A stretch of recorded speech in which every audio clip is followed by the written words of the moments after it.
본 방송에서 제공하는 투자 정보는 투자 판단에 대한 조언입니다. 방송에서 제공하는 주식의 가치, 가격 상승 및 가격 하락에 대해서는 방송사에서 보장하지 않습니다.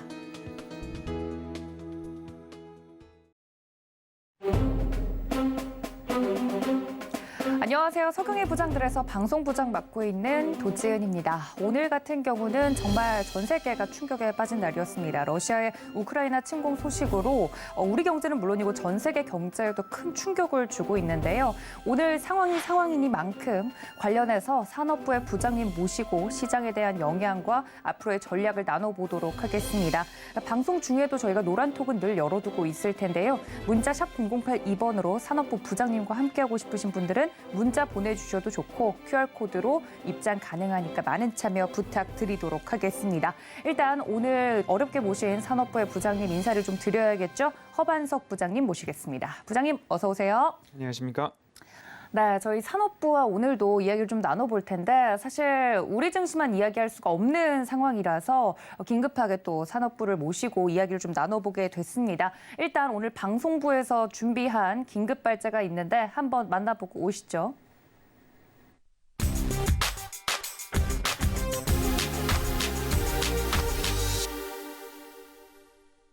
네, 오프닝에서 말씀드렸다시피 현재 러시아의 우크라이나 침공으로 전 세계 경제 상황이 모두 큰 충격에 빠져 있습니다. 국제 유가는 8년 만에 배럴당 $100로 치솟았고요. 주식과 가상화폐는 급락한 상황입니다. 오늘 국내 증시도 이 영향을 받아서 파란불을 켜내는 모습이었는데 저는 이번 사태와 더불어서 사실 금리 인상과도 연관이 되어 있는 일이라서 여러 경제 이슈들이 엮여 있어서 우리 산업부와 좀 이야기를 나눠보면 좋겠다 생각이 듭니다.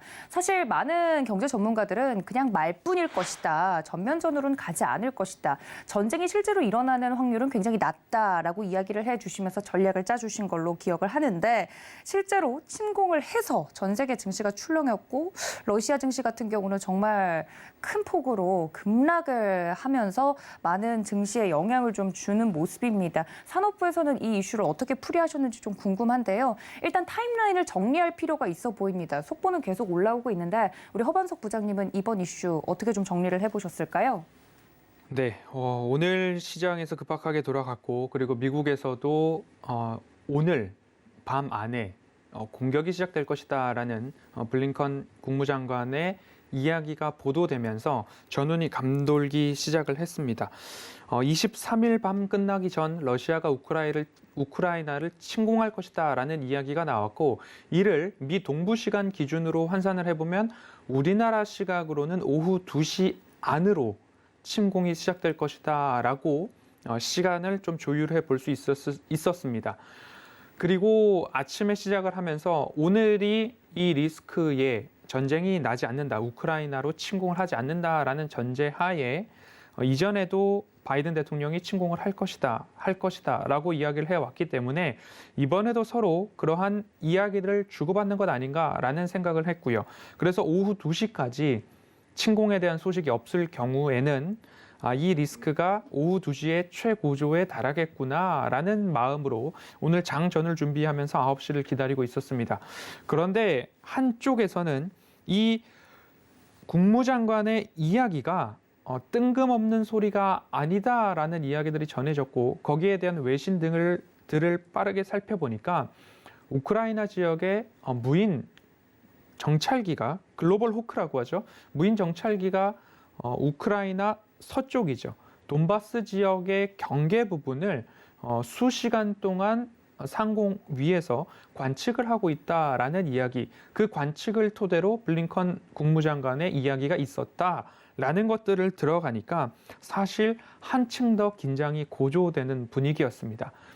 결국 지난주 월요일부터 지난주 목요일에도 제가 말씀을 드렸듯이 회색 코뿔소다라는 말씀을 드렸습니다. 이미 일어나면 참으로 안타깝고 큰 여파를 불러오는 이슈인데 우리가 모두 다 전쟁이 일어날 수도 있어. 예를 들면 테이퍼링을 할 수도 있어. 할 거야. 금리 인상을 할 거야. 양적 긴축을 할 거야. 우크라이나에 대해서 침공을 할 수도 있어. 그런데 미국과의 대립 각도를 세우고 있고 그곳의 긴장이 높아지고 있다라는 이야기들이 잦아지면 잦아질수록 우리들도 거기에 내성을 갖게 되고, 회색 코뿔소란 일어나면 굉장히 어려운 문제를 앞두고 있지만 우리가 예측하고 있다, 일어날 수 있다라는 이야기를 하고 있다라는 의미에서 눈에 보이는 문제다라고 해서 회색 코뿔소라고 부르기 시작합니다. 그 회색 코뿔소가 우리 앞에 이제 왔습니다. 맞닥뜨렸고 우리를 지금 지나가고 있습니다. 여기서 우리 서울경제TV 시청자분들께서는 간신히 회색 코뿔소를 피했다, 비껴나갔다라는 건지, 아니면 회색 코뿔소에 치여서 일부 부상을 당했지만 이런 얘기 있지 않습니까? 졌지만 잘 싸웠다라는 이야기. 아니면 회색 코뿔소에 치명상을 입었다.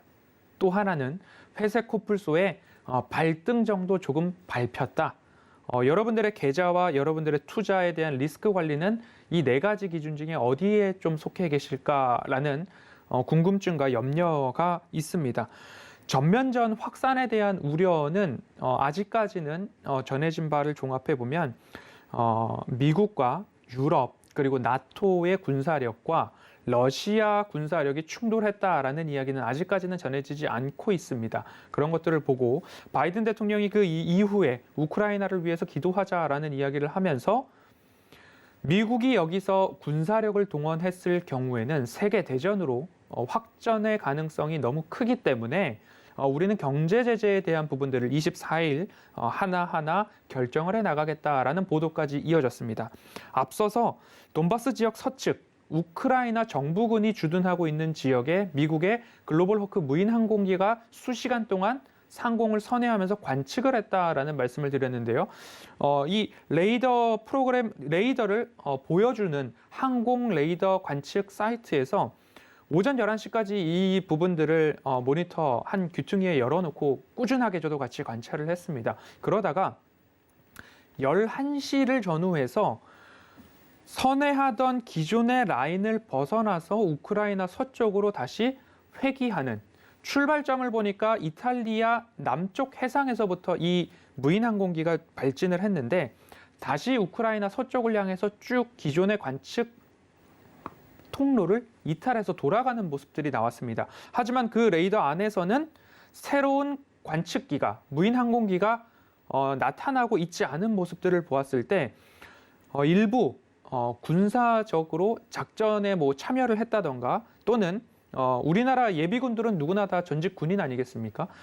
제가 무언가 현직 또는 전직 군 관계자라고 뭔가 표현하기는 좀 어렵겠지만 그래도 군사적 지식이 더욱더 다분한 지인께 한번 문의를 했습니다. 글로벌 호크가 수시간 동안 이렇게 관측을 하고 최장 32시간까지 항공이 관측이 가능한데 지금 이 순간에 다시 서쪽으로 돌아간다. 그런데 그 관측을 대체할 만한 글로벌 호크는 현재 우리에게는 공개되지 않은 걸 수도 있지만 관측되고 있지 않다라는 이야기를 공유를 했을 때, 첫 번째로서 관측 종료의 의미로 볼 수 있을 것인가, 또는 정밀 타격을 위한 모든 좌표에 대한 정보를 수집했기 때문에 돌아가는 것인가. 그렇게 된다면 일촉즉발의 상황이 발생했을 때 미군이 들어가게 되는가, 이런 두 가지의 문의를 드렸더니만 정밀 타격을 하더라도 그리고 전쟁에 참여를 하더라도 그 관측에 공백을 두는 것은 교전 수칙이나 관측 기준에 부합하지 않는다. 그래서 무인 항공기가, 관측기가 돌아간다라는 의미는 미군은 이 전쟁에 참여를 직접적으로 하지 않을 가능성이 높다라는 이야기를 들으면서 일부 안도의 마음을 좀 갖고 있었습니다. 그런데 오늘 모든 시장을 지나고 나서 생각을 해보니까 11시 무인 항공기가 돌아가는 그 시점에 이제 러시아에서는 우리가 장악할 지역에 대한 미사일 공습이 있었고 그 전운에 대한 부분들을 실시간으로 감시한 미국에서는 무인 항공기를 철수를 시킨 거죠. 철수를 시킨 이유를 되짚어 보니 전쟁이 나고 있는 지역에 미국 국적의 항공기가 떠 있다라는 이야기는, 즉 미군도 이 전쟁에 참전하고 있다라는 시그널을 러시아나 우크라이나나 주변국들에게 줄 수 있기 때문에 서둘러 무인 항공기가 돌아갔다라는 결론에 좀 다다르게 됐습니다. 많이 어려운 시장이고 일어나지 않아야 될 일이 결국엔 일어났습니다. 하지만 바이든의 말에 의하면 우리가 여기서 군사력을 썼을 경우에는 세계대전이 일어날 수 있기 때문에 우리는 경제 제재를 진행하겠다라는 이야기가 나왔기 때문에 이제는 러시아가 우크라이나 수도 키예프 지역까지 군사력을 동원해서 장악을 해 나가느냐 안 나가느냐. 그래서 나토나 유럽과 러시아의 새로운 대립 구도가 격화되는가. 여기서 긴장이 추가적으로 더 고조되는가. 이 부분만 좀 살펴보면 된다라는 1차적인 결론에 또 다다르게 됐습니다. 푸틴이 우리는 우크라이나를 점령하지 않을 것이다 라는 이야기를 좀 했습니다. 우크라이나를 점령하지 않는다라고 했는데 이미 돈바스 지역을 포함해서 북 그리고 남쪽 해안 그리고 동쪽의 돈바스 지역을 침공을 시작했습니다. 국경을 넘었습니다. 이것은 우크라이나를 침공한 것이 아닌가라는 물음에 도달하게 되는데요. 100% 부합하는 예시는 아니지만 우리나라의 서해 북단의 5도, 서북 5도, 연평도 이쪽을 생각을 해본다면 우리나라가 주장하고 있는 NLL, 북방 한계선이 있고 또 북측에서 주장하고 있는 NLL, 남방 한계선이 좀 중첩되는 모습 속에서 이곳은 우리의 고유 영토인데 북에서 자주 넘어온다라고 시비가 격화됐던 시절이 있습니다. 결국 양측이 주장하는 국경선, 휴전선이 좀 다르기 때문에 이곳은 원래 우리 땅이다라는 의미의 도발 그리고 그런 의미의 침공 또는 남하들이 좀 있었다라는 것들은 대한민국 국민이면 누구나 다 좀 익히 아셨을 거라고 생각이 듭니다. 그러면 이 우크라이나 동부 지역의 돈바스 지역은 어떤가?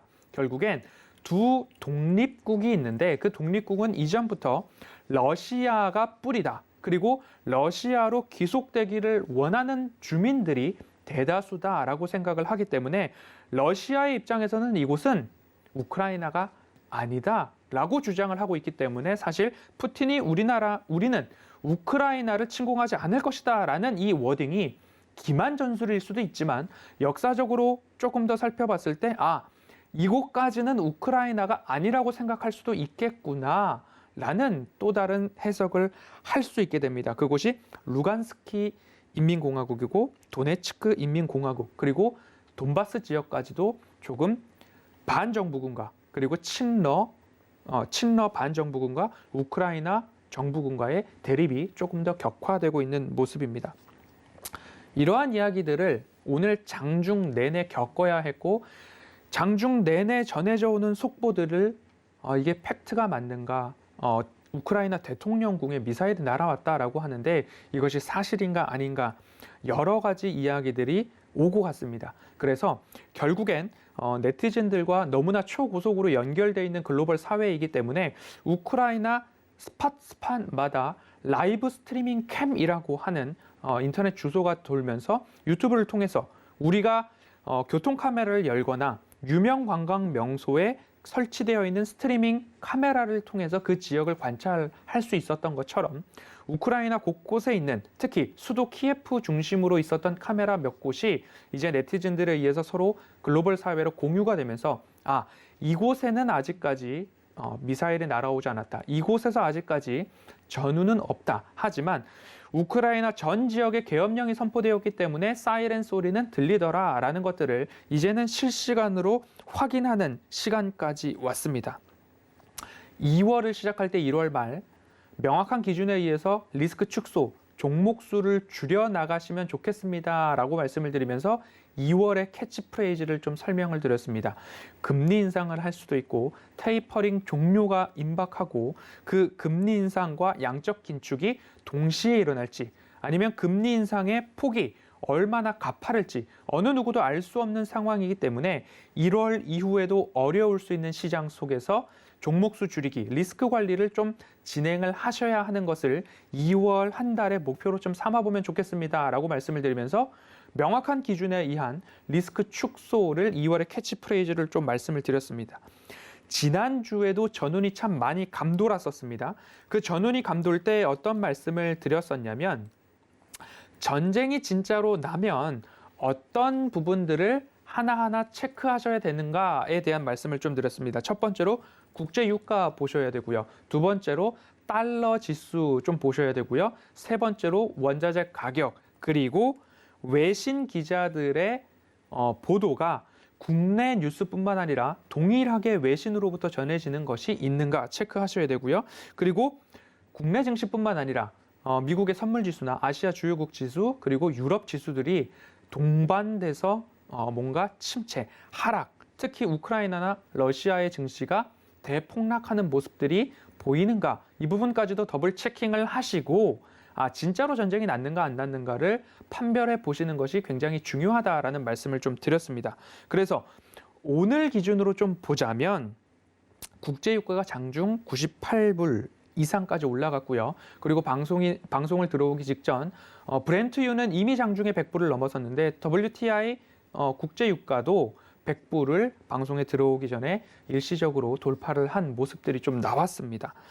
그리고 외신 기사들, 블룸버그나 CNN 속보들에 있어서도 여러 가지 폭격에 대한 소식들이 나오고 있고요. 국내외 증시 동향, 미 증시 선물 지수나 우리나라 아시아 주요국 지수 모두 다 포함을 해서 2에서 3% 이상의 하락을 보였고요. 러시아 증시 같은 경우에는 개장 이후에 50% 이상의 하락, 지수가 50% 이상 빠지는 하락의 모습을 보이다가 방송 직전 약 28에서 30%의 하락까지 다시 좀 반등이 나온 모습들이 보여지고 있습니다.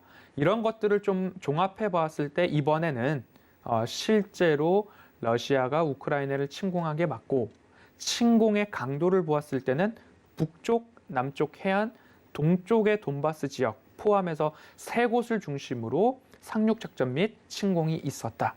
그래서 여기서 긴장이 더 고조될 부분들은 우리가 전면전은 한 차례 좀 위기를 넘겼다라고 볼 수는 있지만 이제 이 러시아의 군사력이 수도까지 들어가느냐 아니면 우크라이나에서 점령 지역을 더 추가적으로 확대하느냐 이 부분이 또 한 차례 리스크로 좀 남아 있는 것 같습니다.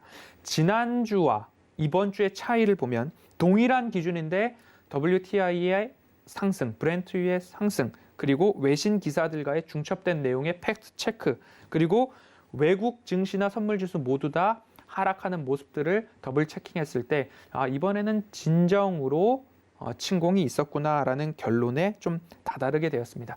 수급적인 측면들을 한번 본다면 외국인들은 오늘 수급에서 풋옵션에 대한 매수를 침공 이후에도 1시 중반, 2시까지도 급격도로 100억 원 이상의 풋옵션 매수를 했습니다. 결국엔 해지가 필요하다, 위험 회피가 필요하다라는 모습으로 작용이 될 수 있지만 그러한 것들이 진행이 됨에 따라서 일부 125억 구간에서부터는 2시를 기점으로 풋옵션의 매수 강도를 낮추어서 100억 원 미만으로 일단 맞춰 놓은 상황입니다. 종가 기준으로 봤을 때 75억까지도 풋옵션 매수의 폭을 좀 반납했던 흐름들을 보았을 때 긴장의 최고조를 오늘 시장에서는 적어도 한 2시 정도의 긴장의 최고조가 일어나지 않았는가라는 생각이 들고요.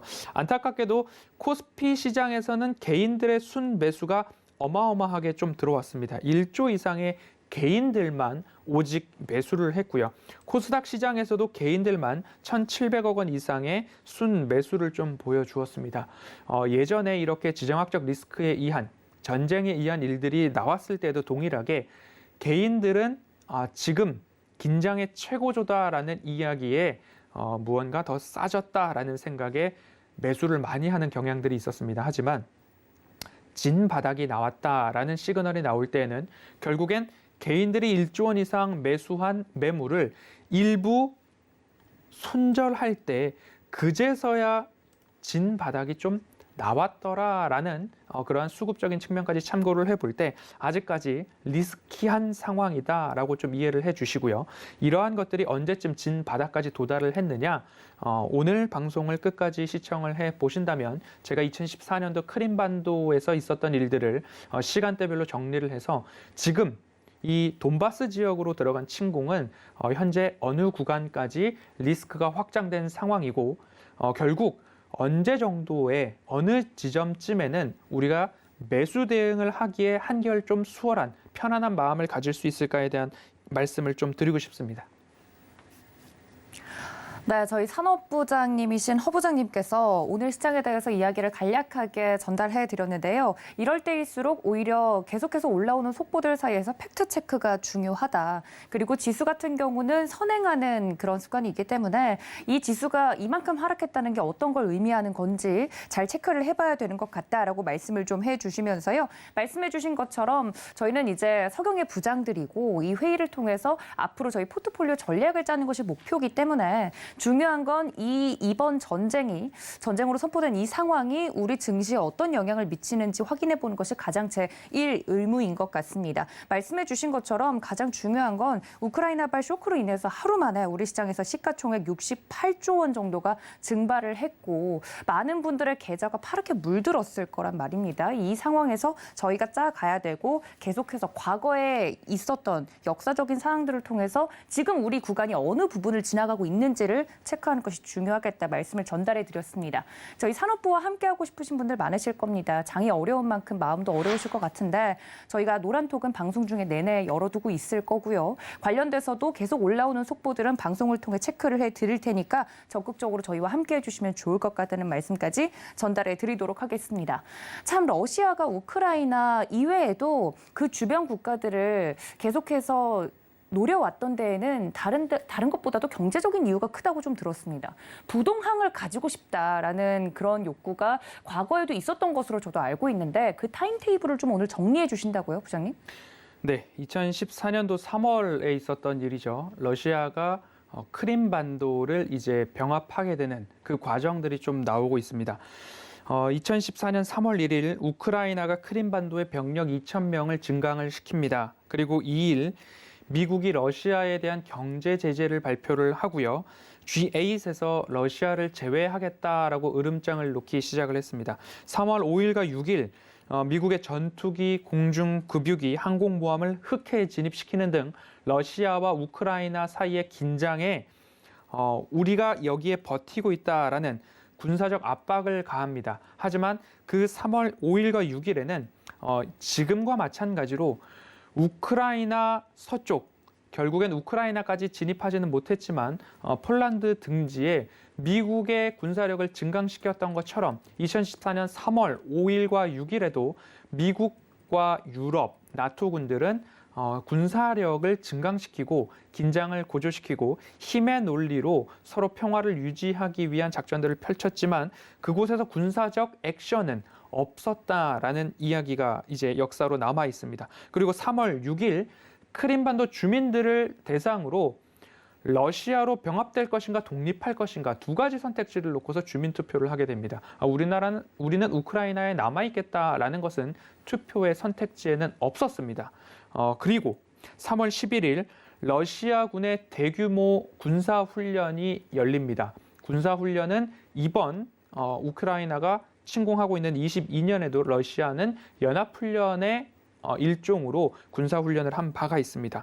그리고 3월 12일 러시아군 8만 명이 또 이제 크림반도 주변으로 조금 더 증강돼서 배치되는 모습들이 나왔습니다. 그리고 3월 16일 날 투표를 하고 17일 투표 결과를 보니 러시아 귀속, 러시아와 병합되는 것에 찬성한다는 의견이 96.77%로 집계가 되면서 결국엔 크림반도가 러시아에 병합되는 것이 의회에 공식 통보가 되는 일이 3월 18일 있었습니다.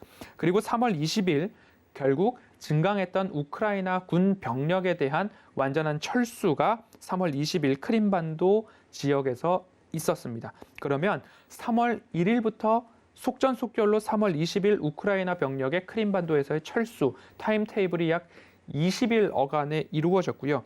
이후 크림반도를 러시아가 병합함에 따라서 EU와 미국이 러시아에 대한 경제 제재를 가하기 시작합니다. 그리고 EU와 미국은 우크라이나에 대한 경제 지원도 합의를 하게 됩니다. 여기에 맞서서 러시아는 천연가스 가격을 인상시키고요. 그리고 미국, 유럽을 향한 천연가스는 약 10% 인상을 하고 우크라이나에 대해서는 50% 이상, 약 80%까지도 가격 인상을 하고 여태까지 지급하지 않은 가스 체납금이라고 표현을 할까요? 그 부분 EU에서 책임지고 해결을 해라라고 으름장을 놓기 시작을 했습니다. 이렇게 서로 무언가 병합에 대한 디데이가 있는데 지금은 그 우크라이나를 침공한 러시아의 디데이가 바로 오늘이 아니었나라는 생각이 듭니다. 그때 당시에 나스닥 지수를 한번 보면서 말씀을 드려야 될 것 같습니다. 나스닥 지수를 2014년으로 가져가 보겠습니다.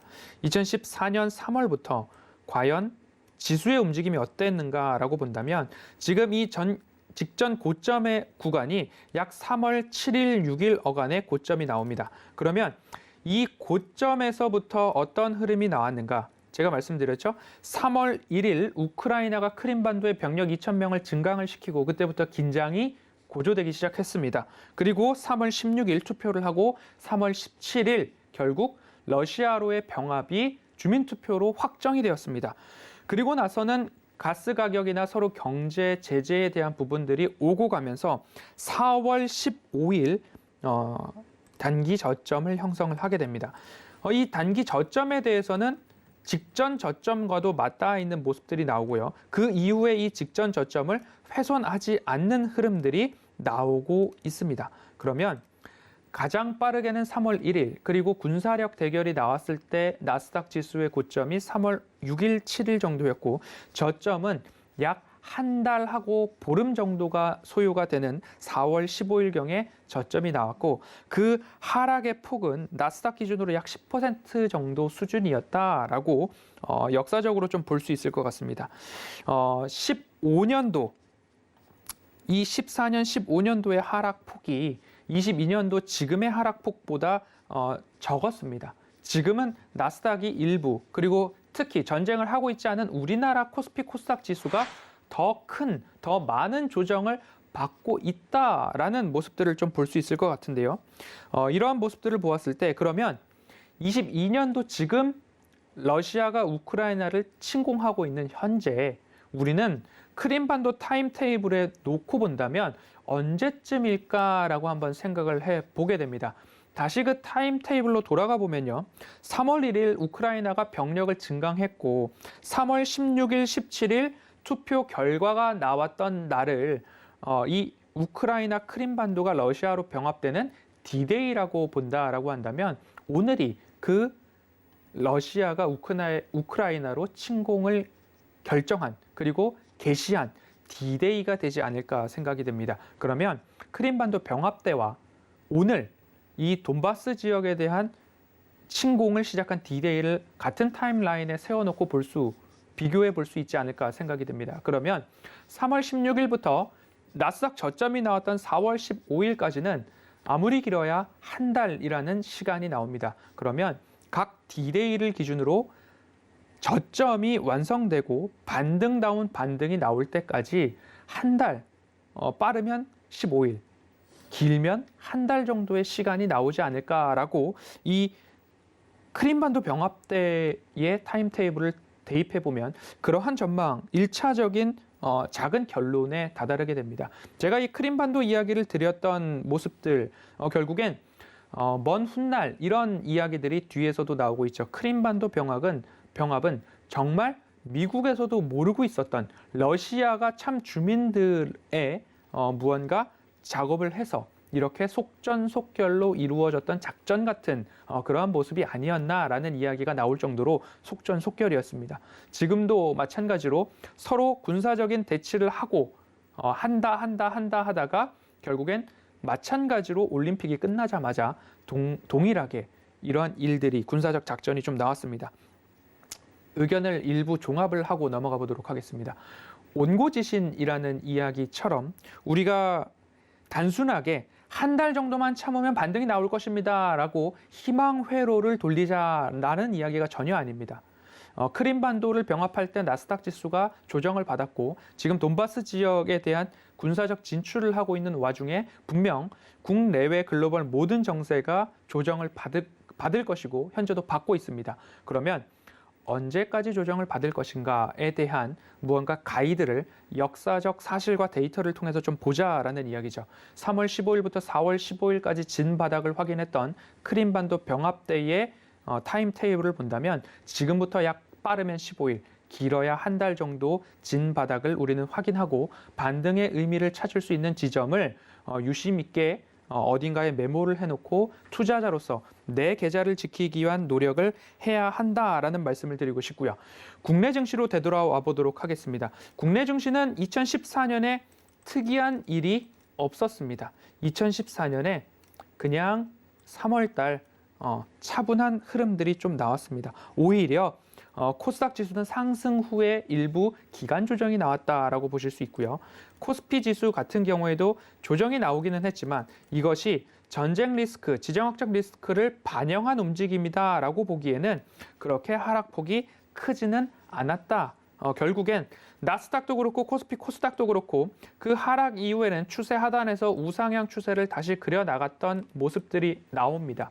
이런 이야기에 대해서 1차, 2차 종합적인 결론을 내려놓고 적어도 한 달, 빠르면 15일 정도에는 바닥이 완성될 수 있다라는 이야기를 하면 악재에는 민감한 시장이 지금까지 있었고 결국은 회색 코뿔소가 날을 이제 막 지나가기 시작합니다. 그러면 이벤트 해소, 리스크 해소에 대한 관심으로 시장을 보는 쪽이 더 많아질 것입니다. 그러면 하락은 리스크 회피를 하기 위해서 조금 더 빠른 하락이 나오고 반등과 상승에 있어서는 빠르면 15일, 늦어도 한 달, 그 사이에 어간이겠지라고 생각을 하고 현금 비중을 갖고 있거나 아니면 추가적인 매수 대기를 하고 있는 포지션을 바꾸기 위한 움직임들은 조금 더 시장에 빠르게 나올 수도 있다라는 가능성 한 가지도 변수로서 장착을 해놓고 앞으로의 시장을 좀 보시는 게 좋겠다라는 말씀을 꼭 드리고 싶습니다. 네, 저희 산업부의 허반석 부장님께서 이번에 말씀을 해주신 사항 중에 우크라이나 동부 돈바스 지역의 전쟁 위기가 마치 8년 전 러시아가 크림반도 침공을 했을 때와 굉장히 닮아 있다라는 것을 타임테이블로 좀 정리를 해주시면서 우리가 어느 구간을 좀 지나가고 있는지 얼마나 이러한 리스크가 시간이 소요가 될지에 대해서 근거를 들어서 좀 설명을 해드렸습니다. 당시에도 우리 증시에 어떤 영향이 있었는지를 좀 짚어주시면서 역사적으로 복기를 해보면 우리가 견뎌야 될 구간이 대충 나온다라고 이야기를 해주시면서 이번 타임테이블을 정리를 해드렸는데요. 관련돼서도 굉장히 궁금한 점이 많을 겁니다. 많은 분들이 언제까지 견뎌야 하나, 또 이것 이외에도 이 리스크 이외에도 인플레이션, 그러니까 금리 인상과 관련돼서 시장의 걱정거리가 안 그래도 많은데 전쟁 리스크까지 터지면 우리 시장 굉장히 앞으로도 긴 터널을 좀 지나가야 되는 게 아닌가라고 걱정하시는 투자자분들이 계실 것 같아서 이 부분을 역사적인 사항과 함께 복기를 좀 해드렸는데요. 노란톡은 늘 열어두고 있습니다. 문자 샵 0082번으로 지금 바로 부장님하고 불러주시거나 QR코드 통해서 들어오실 수 있으니까 적극적으로 좀 이용해 주시면 좋을 것 같고요. 제가 개인적으로 궁금한 건 시장에 대해서 전략적인 부분을 저희가 짜가야 되지 않겠습니까? 근데 오늘 시장을 보면 이렇게 전 세계 증시가 폭락을 하고 있는 와중에 개인 투자자분들이 양시장에서는 매수가 들어와 줬어요. 그래서 저점 매수를 좀 분할로 들어가시는 개인 투자자분들이 오늘 좀 계셨던 것 같은데 희망 회로를 근거 없이 돌리지 말자라고 이야기를 해주셨지만 오늘 개인들이 매수한 거에 대해서는 어떻게 좀 보시는지 궁금하네요, 부장님. 추가적인 하락 부분을 감당할 만한 매수가 있었는가를 개인적으로 좀 판단을 해보셔야 될 것 같습니다. 네. 내가 지금 너무 섣부르게 매수를 했는가 또는 내가 물을 타더라도 좀 섣부르게 매수를 하지는 않았나라는 판단이 하나 있어야 될 것 같고요. 하지만 매수했다는 명확한 기준이 있었다라고 한다면 사실 매수에 대한 손이 나갈 수는 있었으리라 생각이 듭니다. 일부 매수에 대한 부분들, 분할을 거듭해서 매수하는 것은 유효할 수 있다라는 말씀을 드리는 근거 중에 하나는 1차적으로 지금까지 제가 보아왔던 이 지수 하단에 대한 1차 지지를 코스피는 2670 그리고 코스닥은 850이라는 이야기를 지난주부터 누누이 말씀을 드려왔습니다. 하지만 실제로 러시아의 우크라이나 침공이 일어났고 이것이 전면전이냐 아니냐에 대한 구간들을 판단을 해 나가야 되는 상황 속에서 일부 2670 이탈을 하고 마감을 했고요. 코스닥은 850에 대한 지지가 일부 이탈을 했습니다. 이제 전 저점에 대한 구간이죠. 코스닥은 아래 꼬리를 보았을 때는 835포인트가 나오고요. 코스피는 아래 꼬리를 보았을 때 2600을 이탈한 2591포인트가 아래 꼬리 최하단으로 좀 보여집니다. 이것은 허반석 산업부장, 허반석 전문위원의 개인적인 의견일 뿐 투자 판단에 대한 책임을 지진 않습니다. 하지만 여태까지 제가 방송에 나와서 1년여 이상 이런 이야기를 드리죠. 고개가 끄덕여지신다면 저와 같은 포지션으로 투자를 한번 해보십시오. 저는 이렇게 시장을 보고 있고, 저는 이렇게 시장을 대응하고 있고, 저는 이렇게 포트폴리오를 꾸려감에 있어서 21년도, 20년도 계좌를 불려나갈 수 있었습니다. 그렇기 때문에 지난번에도 1월 27일 FOMC 회의 결과와 빅테크 기업들의 실적 발표를 보고서 그리고 나서 중대한 결정을 하셔도 늦지 않겠습니다라는 말씀을 드렸고요. 그 이후에 2월에 접어들면서는 명확한 기준에 의해서 리스크 축소, 종목수 줄이기를 가능한 한 어렵지만 노력을 해서라도 종목수를 줄여서 리스크 관리를 하시면 좋겠습니다라는 이야기를 꾸준하게 동일하게 2월에 캐치프레이즈를 잡고 왔습니다. 저도 이 시장에서 참 겪어보지 못한 일들을 많이 겪고 있습니다. 뭐 전쟁에 대한 리스크도 마찬가지고요. 그리고 코스닥이 이처럼 우리나라가 전쟁이 난 것도 아닌데 5개월 연속 그리고 6주, 7주 연속 하락을 보이고 있는 모습들을 참 증시에서 보기에 드문 현상이다. 이 정도의 하락이면 금융위기 때 그와 비견할 만한 일들이 일어나고 있다라는 경험들을 하게 됩니다. 그렇기 때문에 현 구간에서 저의 개인적인 판단은 코스피는 2600, 코스닥은 840포인트 선에서 가능하면 횡보가 나오기를 개인적으로 바라고 있고 개인적으로도 그 라인을 횡보 구간으로 좀 기대를 하고 있습니다. 현 구간이 굉장히 어렵다라고 말씀을 드리는 이유 중에 하나는 주식을 투자하고 그리고 시장에 참여하고 투자자로서 여러 가지 데이터들을 해석하고 특히 저 같은 경우에는 여러 데이터를 종합하고 허반석이라는 필터를 거쳐서 시청자분들께 전망, 의견, 예측 어떻게 본다면 애널리스트의 관점과 펀드 매니저의 관점을 잘 버무려서 전달을 해야 하는 일을 하고 있습니다. 이 일이 굉장히 애로사항이 바로 지금과 같은 상황이 아닐까 싶습니다. 왜냐하면 금리나 실적이나 PBR이나 PER이나 여러 가지 데이터를 기반으로 종합적인 판단을 하는 것은 합리적인 근거에 이어서 이러한 결론에 도달했습니다라고 말씀을 드릴 수 있죠. 하지만 군사 전문가가 아니고 국제정치, 국제정세에 대한 전문 분야가 아니기 때문에 더군다나 합리적 견제 시스템에 대한 것들이 덜 작용하게 되는 장기 집권 체제에 있는 국가들이 무언가 액션을 취할 때, 행동을 할 때에 이것을 어떻게 이야기를 드릴 수 있을까? 결국 견제에 대한 시스템이 잘 작동하지 않는 독재 국가라고 해야 될까요? 장기 집권 체제 아래에 있는 국가들은 결국 통치자의 결정이 가장 큰 결정 요인이 되기 때문에 어떠한 전망과 어떠한 예측을 드려도 사실 확률적인 측면에서는 동전 앞뒤 맞추기와 유사하게 수렴할 수밖에 없을 것 같습니다. 김정은 또는 김일성, 김정일, 북한의 정치 지도자라고 표현을 제가 뭔가 정치적 견해를 가지고 이런 단어를 쓴 건 아니고 준비되지 않은 워딩으로서 이렇게 북측을 표현을 했습니다. 그들의 결정에 있어서도 정치 지도자가 하나를 결정을 하면 거기에 따라서 무언가 결정이 다 좌지우지 되는 모습처럼 러시아도 마찬가지로 중국도 마찬가지로 강한 권력을 갖고 있는 정치 지도자에 의해서 방향성이 결정이 되기 때문에 이 부분에 있어서는 예측 그리고 확률이 정확도가 좀 떨어진다라고 이해를 해 보시면 좋을 것 같습니다.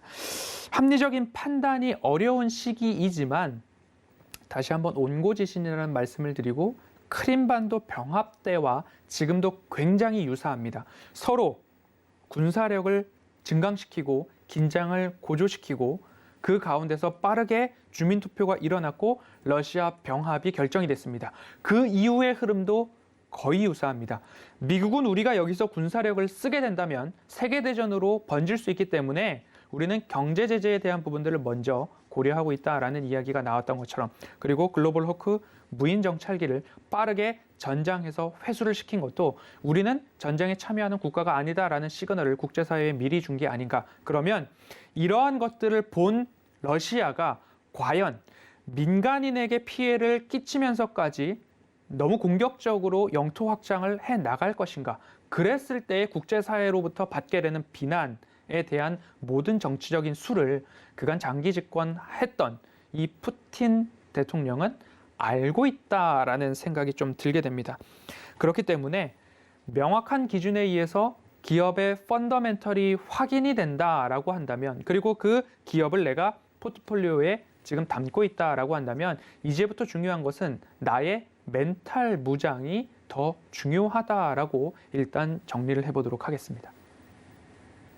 네, 저희 산업부 허반석 부장님과 함께하고 있습니다. 과거를 통해서 지금을 좀 돌아보는 자세가 필요하고, 무엇보다도 이러한 전쟁 리스크 속에서 내 계좌를 볼 때의 나의 마음가짐을 지금 다시 한번 정비해야 될 때가 아닌가라고 멘탈적인 부분까지 좀 이야기를 해드렸는데요. 정말 코로나19 발발 때처럼 아무도 예상하지 못했던 일들이 지금 일어나고 있어서 대응하시기가 어려우실 것 같습니다. 노란톡은 늘 열어두고 있죠. 문자 샵 0082번으로 허반석 혹은 부장님하고 불러주시거나 QR코드 통해서 입장이 가능하다는 점 알려드리도록 하겠습니다. 제가 이 전쟁 리스크가 좀 불거지면서 개인적으로 궁금했던 건 또 하나가, 오늘은 한국은행이 기준금리를 동결했지 않습니까? 그러면 이런 전쟁 리스크가 계속 한 달 이상으로 저희가 예상한 것보다 더 길어질 시 금리 인상을 좀 미룰 수 있는 가능성도 혹시 역사적으로 돌아보면 있었습니까?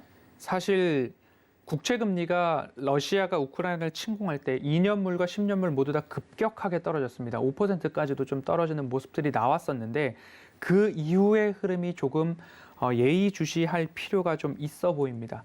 2년물 국채금리가 하락한 이후에 다시 장중 되돌림을 보이면서 우상향하고 있는 흐름들을 확인하면서, 방송 전까지 확인을 하면서 들어왔고요. 10년물 국채금리도 비슷한 흐름들을 보였습니다. 사실 1.8%대까지 내려가는 모습들을 보면서 앞서 앵커님께서 말씀하셨듯이 금리 인상에 대한 드라이브가 조금 늦춰질 수는 있지 않을까라는 기대감이 시장에 분명히 있습니다. 그런데 러시아와 중국, 우크라이나가 전 세계의 원자재로서 밀이 되었든 천연가스가 되었든 여러 가지 원자재에 있어서 참 곡창지대이기도 하고, 유럽 같은 경우에는 러시아의 원자재 의존도가 대부분 3에서 60, 70%까지 되는 국가들이 다수 존재하고 있기 때문에 이 인플레이션에 대한 문제가 쉽게 가라앉을 것인가, 어떻게 본다면 이 인플레이션을 더 촉발시키는 원인으로 작용을 했을 경우에 연준은 어떤 스탠스를 띨 수 있을 것인가에 대한 고민이 깊어지는 모습들이 좀 나오고 있습니다.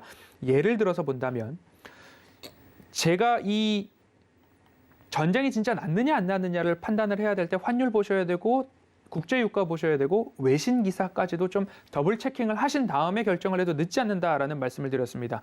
안전자산의 대표인 금을 본다면 사실 전쟁이 난다라는 이야기가 나오고 침공 소식이 나왔을 때 스파이크처럼 좀 튀어오른 다음에 일부 조금 내려와도 된다라는 생각을 갖고 있고, 원래 전쟁이 났을 때 스파이크처럼 좀 튄 다음에 다시 안정세를 보이기도 했던, 전쟁의 양상에 따라서 등락이 거듭되는 모습들이었는데, 지금은 침공의 초기라고 해석을 하고 있는지 몰라도 금 가격도 지속 상승을 하고 있는 모습들이 보여지고 있고요.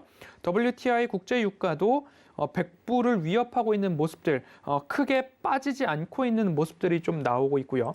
천연가스 같은 경우에는 워낙 러시아 의존도가 높기 때문에 추가적인 상승이 나올 수도 있다라고 감안을 한다 하더라도 그 반등폭의 반납이 크지 않다라는 점들을 보았을 때 이 침공에 대한 전개 양상을 보아야 할 필요가 있지만, 이전 지정학적 리스크와는 조금 다른 흐름들이 나오고 있다. 그래서 달러 지수, 원달러 환율도 그렇고요. 국제 유가도 그렇고요. 안전자산으로 보여지는 금도 마찬가지고요. 천연가스 가격도 일부 안정세가 나오는지, 내일 우리 시장이 개장할 때까지 어떤 흐름을 보이고 있는지, 국제 유가, 금 선물, 천연가스 가격대들을 하나하나 잘 살펴볼 필요가 있다라는 말씀을 드리고 싶고요. 지금도 속보로 계속적으로 전해지고 있는데 지상군 투입이나 추가 공격에 대한 이야기들이 좀 나오고 있습니다. 사실 지금까지 이런 이야기들이 있었죠.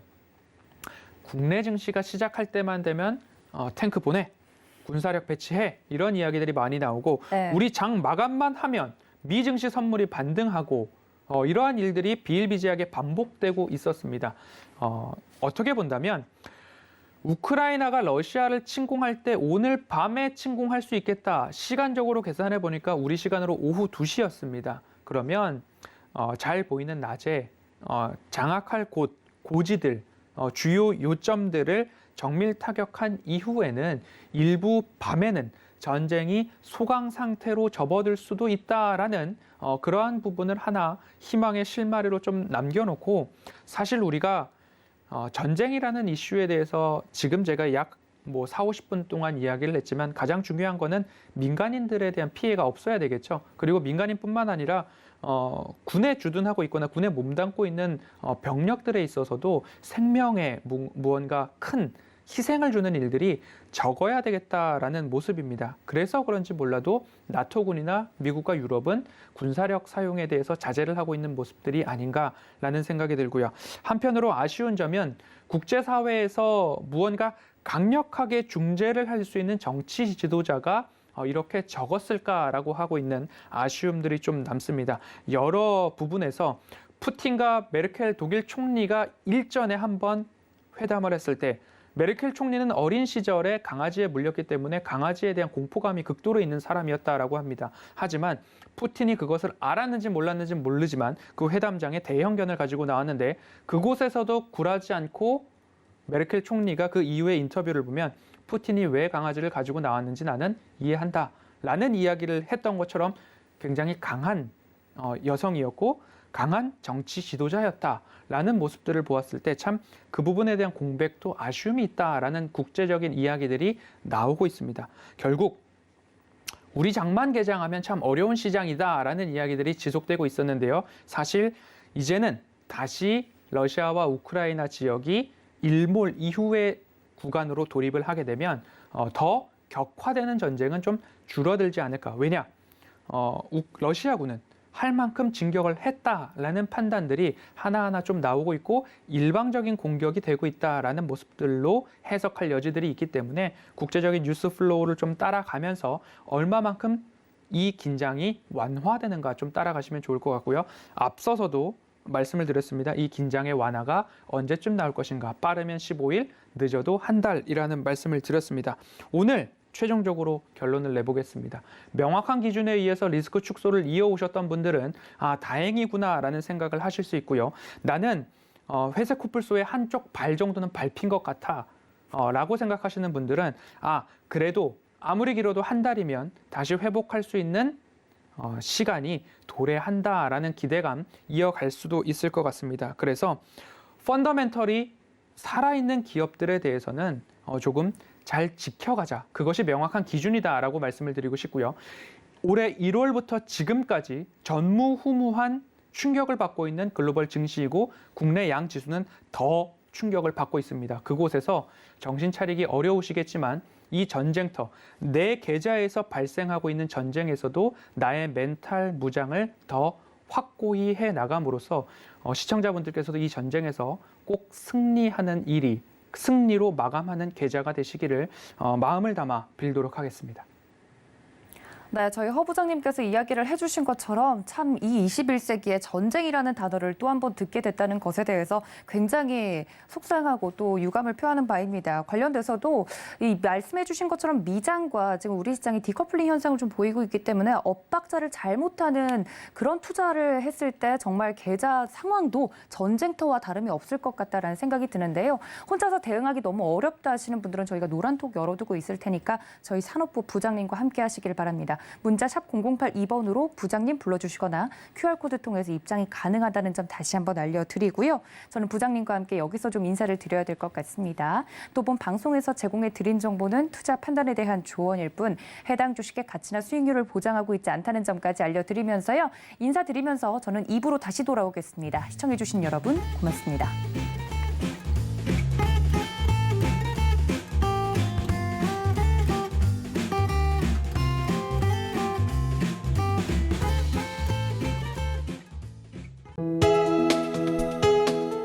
본 방송에서 제공하는 투자 정보는 투자 판단에 대한 조언입니다.